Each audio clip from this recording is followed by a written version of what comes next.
আমার মতো সুন্দরীকে বিয়ে করতে গেলে অবভিয়াসলি 10 লাখ টাকা বেতন হওয়া লাগবে। চুল দেখেন, এটা হচ্ছে ইউনিক একদম। এরকম চুল আপনি এই যে কমেন্ট বক্সে এসে এখন বলবে হ্যাঁ ঘোড়ার লেজ এই লেজ ছেলে, কারণ আমি দেখতে অনেক সুন্দর। আমার মতো সুন্দর আপনি এখানে একটাও দেখান। আমাকে বিয়ে করবে আবার এইটুখানি বেতন নিয়ে করবে, এটা তো হবে না। মানে ভাই, আমি মানুষ বলতেছে আমি সুন্দর না, কিন্তু তারা বাস্তবে এসে দেখুক আমি সুন্দর কিনা। তারা কেন বিশ্বাস করতেছে না আমি জানি না। তারা এসে দেখুক আমি সুন্দর কিনা। আমাকে বলতেছে তুমি কালো, তুমি এই, তুমি সেই, তুমি মেকআপ সুন্দরী। তো তারা এসে দেখুক আমি মেকআপ সুন্দরী কিনা। ভাই আমি দেখতে গুড লুকিং, আমার মতো সুন্দরীকে বিয়ে করতে গেলে অবভিয়াসলি 10 লাখ টাকা বেতন হওয়া লাগবে। আমাকে বিয়ে না করুক, আমি সুন্দর না মানলাম। যদি কোনো সুন্দর মেয়েকে বিয়ে করতে হয় তার 10 লাখ টাকা স্যালারি ছাড়া সে মেয়েকে চালাতে পারবে না। বিয়ে করতেও পারে, করার পরে 1 মাসও টিকবে না, চলে যাবে, সেই মেয়ে চলে যাবে আরেকজনের সাথে।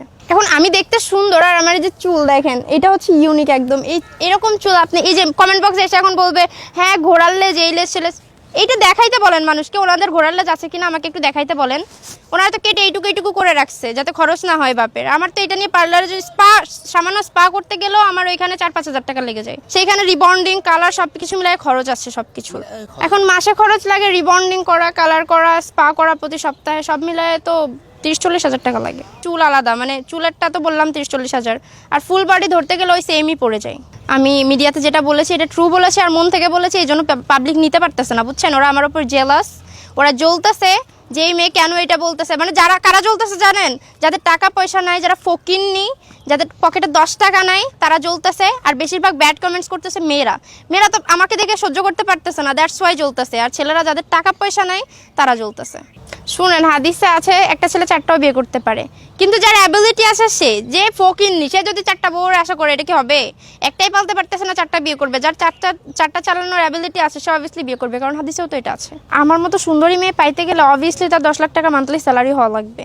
আর যদি না হয় তাহলে সে কখনোই একটা সুন্দরী মেয়ে পাবে না। আমার কথা বাদ দেন, আমি মানলাম ওকে, মানুষ বলতেছে কমেন্ট বক্সে আমি সুন্দর না, ওকে আমি সুন্দর না, কিন্তু একটা সুন্দরী মেয়ে যদি পাইতে হয় অবভিয়াসলি তার মান্থলি 10 লাখ টাকা স্যালারি হওয়াই লাগবে, মাস্ট।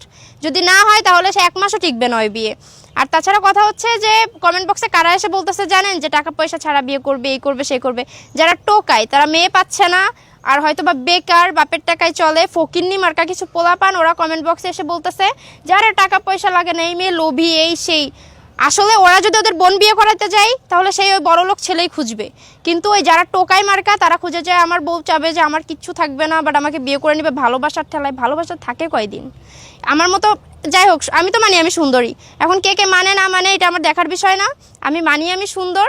আর ওই যে একটা কথা অনেক ভাইরাল হয়েছিল, যশোরের ভেতর সবথেকে সুন্দর মেয়ে আমি, তো এইটা 100% আমি মন থেকেই বলছি, প্লাস ট্রু। আমি আবারও বলতেছি যে যশোরের ভেতর সবথেকে সুন্দর মেয়ে আমি। এখন এটা কেউ মানলেও ভালো, না মানলেও ভালো, আই ডোন্ট গিভ আ ফাক। সো এটাই।